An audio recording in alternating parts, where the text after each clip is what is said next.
In today's episode, we discuss a little-known masterpiece of music entitled Chester, and it had a tremendous impact on the American Revolution and the culture of that day.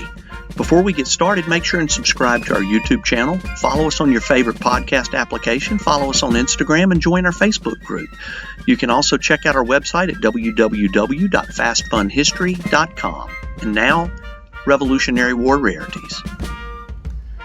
Hi everyone, and welcome back to Revolutionary War Rarities. Today's episode is entitled Chester. My name is Jim Griffith, and this is Scott Geltner. Scott, welcome to Revolutionary War Rarities. You've been with us before. We did an episode on Yankee Doodle. Yes, in season 2, I believe that was, and that episode did real well, so we appreciate you being here today. I'm glad to be here. Well, I also wanted to mention where we are. We are in the Crake Room of the Sons of the American Revolution Genealogical Research Library on Museum Row in Louisville, Kentucky, directly across the street from the Louisville Slugger Museum. So I always use that as a reference point because it's got a big, huge bat that looks like it's leaning up against the building that goes well above the building. So as a reference point, if you're driving down the interstate and you look at the appropriate time, you can see the bat.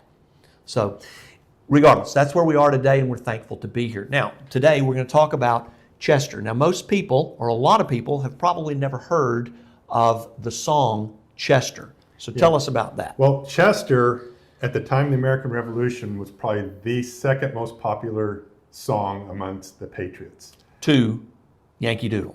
Yeah, Yankee Doodle being the most popular. Okay. Chester, from what we gather, is the second most popular. It was written in 1770 by a man named William Billings.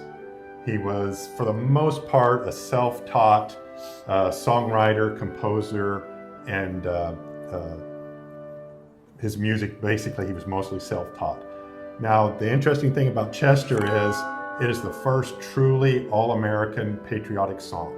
It is the first patriotic song for the Americans that was written by an American. It was an original American tune, and the lyrics were all original to America. So in contrast, if you contrast that with Yankee Doodle Dandy was written as an insult. So what you're saying is that was written as an insult by a British man, correct? British surgeon. And Chester was written by an American and was a patriotic song. Right. Okay. And furthermore, the tune for Yankee Doodle is European. Okay. So the entire song is original to America. And it came out, as I said, in 1770. It was in a songbook that William Billings wrote entitled The New England Psalm Singer. And it contained 124 original songs, all written by William Billings. Now let me ask you this. I associate the term psalm, P-S-A-L-M, with the Bible. Exactly.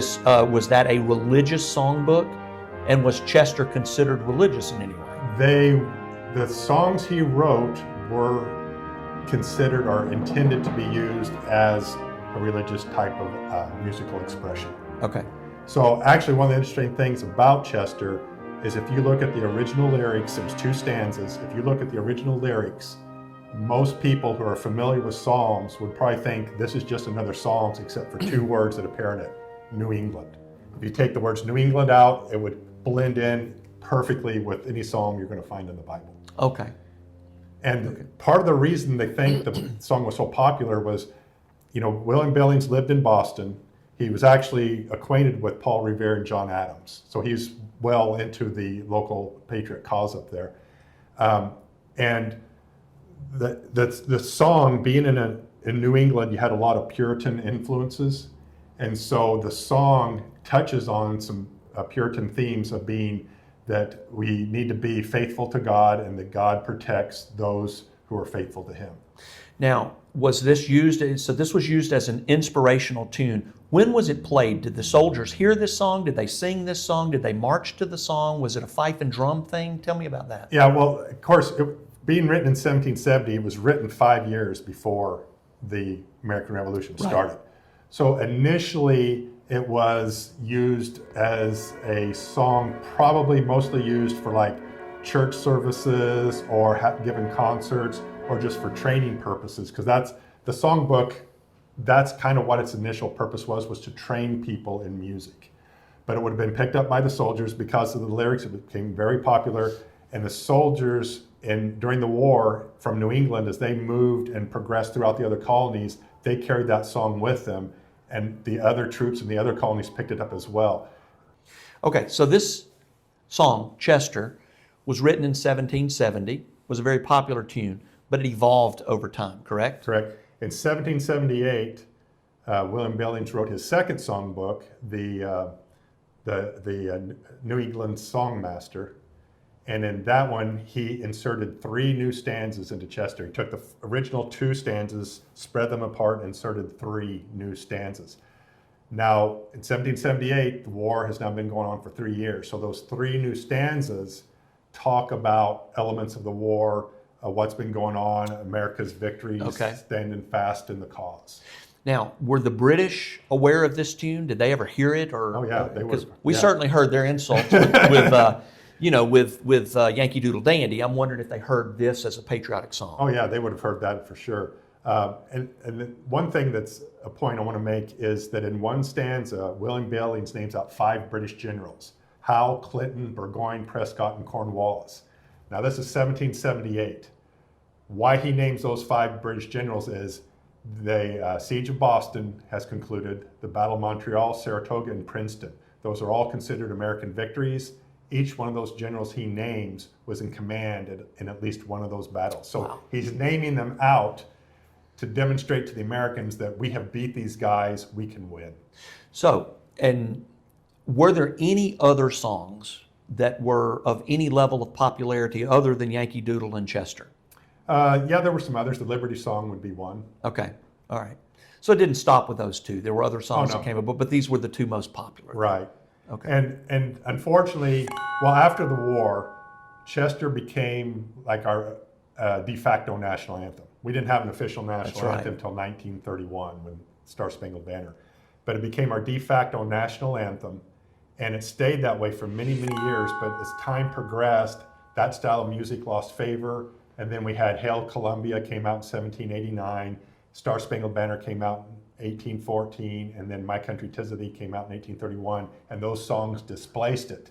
So for many years, it was basically forgotten by the general public. So it was all but gone by the early 1830s, Yeah. roughly. I mean, there was probably some memories, but as generations came and general went. public, people lost track of it. Interesting. And then in 1956, an American composer named William Schumann resurrected it when he wrote the New England Triptych. And there were 3 songs from William Billings, and he put Chester in there, and that revitalized it, at least among historians, people interested in American history and the 18th century reenacting community. Interesting.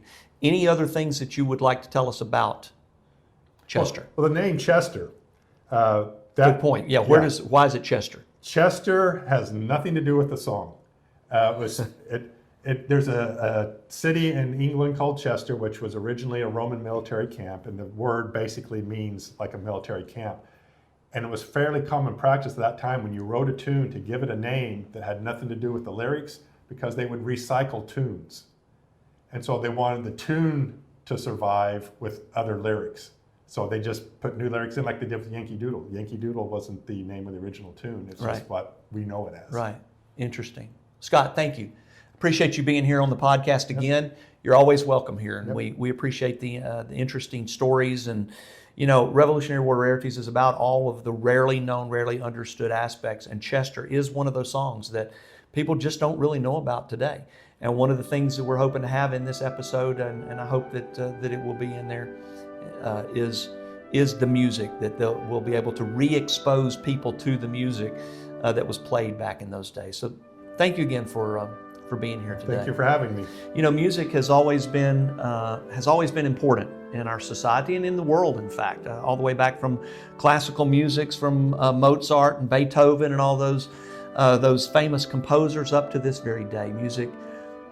Music provides inspiration. It can change the very countenance of an individual. If you hear a song that you associate with something good, you get fired up. I mean, football games, athletic events are started with music for the purpose of getting people wired up and ready to go and fight in whatever that athletic event might be. The same was true during the Revolution, and this is a perfect example of that. And music at that time was the primary source of entertainment. That's a good point. That's a really good point. My friends, that is another Revolutionary War rarity. Scott, thank you again for being here with us today. And this has been a production of the National Society, Sons of the American Revolution, www.sar.org, and we hope to see you again in 2 weeks. Thank you, my friends.